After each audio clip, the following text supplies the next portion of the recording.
Now back to the show. This is The Law Show on CL 650.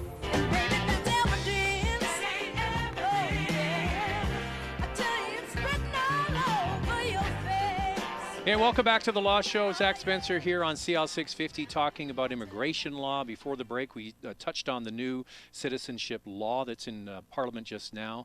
And joining us, two experts, they're partners at MKS firm downtown, moving to the new address, which is where? 688 West Hastings. At the end of June. Yeah.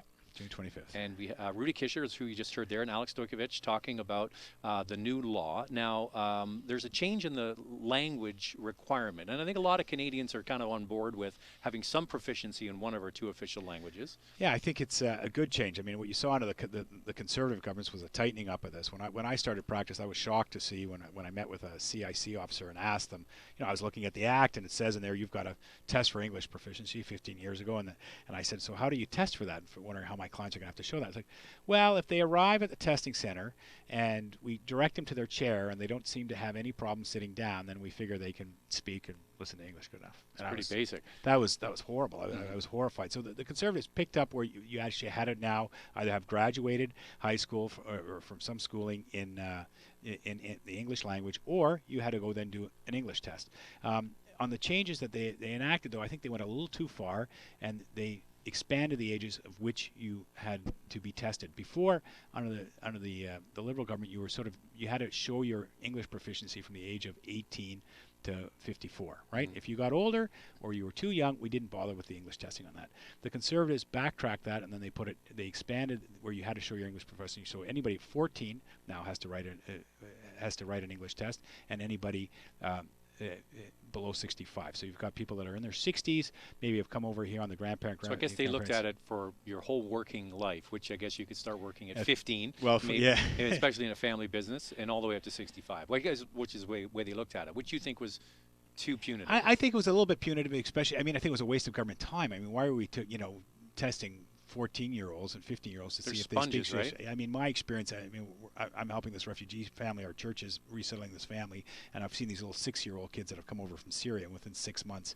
they're speaking and helping the father out, right, where he's still struggling. So I don't think there was any, point in the government spending money on testing that. So I think so we're back to what numbers now? We're going to be going between the ages of 18 and 54 again, which is what what the old rules were, and I think is a reasonable. They're going to keep the testing requirement there, but just sort of make the ages. You had a great story the last time where we talked about somebody who was running a restaurant who is Asian, speaking only to people in his restaurant in the back end who are speaking the Chinese, and they don't have a lot of practice speaking English, right? Yeah. So for them, it's hard to learn. Yeah, my partner Gordon was mentioning about that he has clients, unfortunately, that work in an ethnic food restaurant and find it extremely difficult, despite having lived here for years.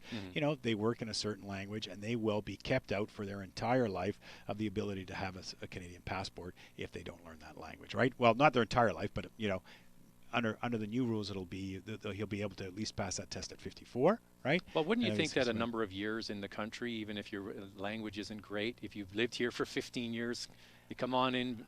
I mean, my experience, I'm not an expert on language acquisition, but from my experience, the older somebody comes, when they come in their 40s, it becomes very hard. And it depends on the community. If they're in a community environment that's very large and that's where they settle, then it's even harder. It's even harder because they can just interact in that language the entire time. Right? Yeah, I have some in-laws. They're Italians who came in the 50s, and some of the aunts are still, we're talking, a long time ago, and their English is still very stilted, right? Yeah, and I mean, another change that we saw was in terms of the money that we're not seeing that change, which under the Conservative government, the price of a citizenship application has gone up to $630. And so are the Liberals changing that? They're not changing that, and we're stuck with, it used to be, I think the price was $50 before we were paying for an application. Okay, so give me a list, a family of 4. What's the cost? Oh, you're looking at $1,260 for the parents, and then another $400 for the children, $200 each. So this is the same whether they're offshore or they're here, right? Well, you have to be here. It's a permanent residence. You got to be here. Oh, so they're living here. Yeah. So they're here already. And I mean, I think what I find sometimes people forget is, the average Canadian wage, the average wage in BC is the median is $21 an hour. So a family that's making $40,000 a year, where do they find this money, especially if they're new immigrants, to apply for just citizenship? So your listeners are clear, this is the processing fee. This is not our fees. This is the processing fee. Add to that proof that you speak English, so maybe you have to write a language test. And that's as well. on your dime? That's all on your dime. Right. So it's very easy for a family of four this to cost $1,700 or $1,800. A program that up until 2013 was not costing that same family of four more than $600.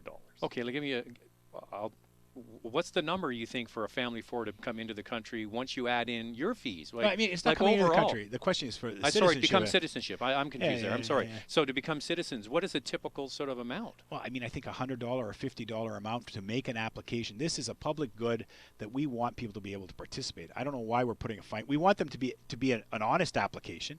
I don't think people are going to waste their time applying if they don't think they meet the category. It's not like I don't think it was an issue of. To me, I'm not sure what the Conservatives were trying to make everything in terms of user pay, right?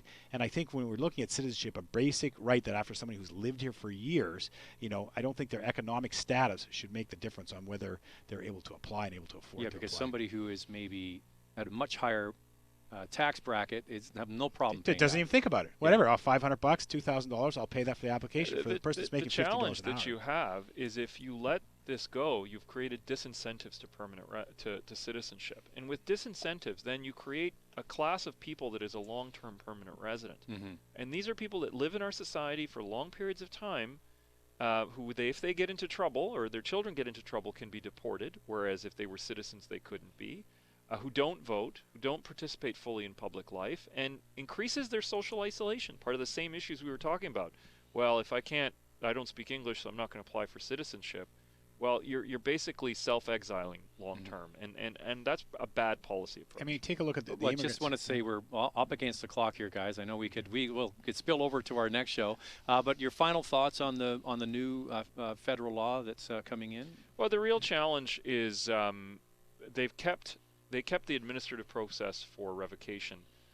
That's one of the things the minister announced was that they're looking at ways of making that administrative process more fair, despite what's in the bill, because a class action lawsuit was launched in Toronto that has basically paralyzed revocation proceedings.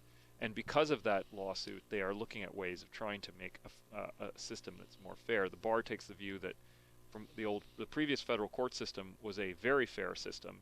It is being turned into now essentially a ministerial process with no hearings, very little disclosure of information, and we think as a stakeholder, as a bar, and in the interest of justice, that this should be a hearing of some kind available. Got to have your day in court, right? That's right. I mean, part of the problem is you ended up previously you were seeing about 50 revocations a year, right? It was the normal.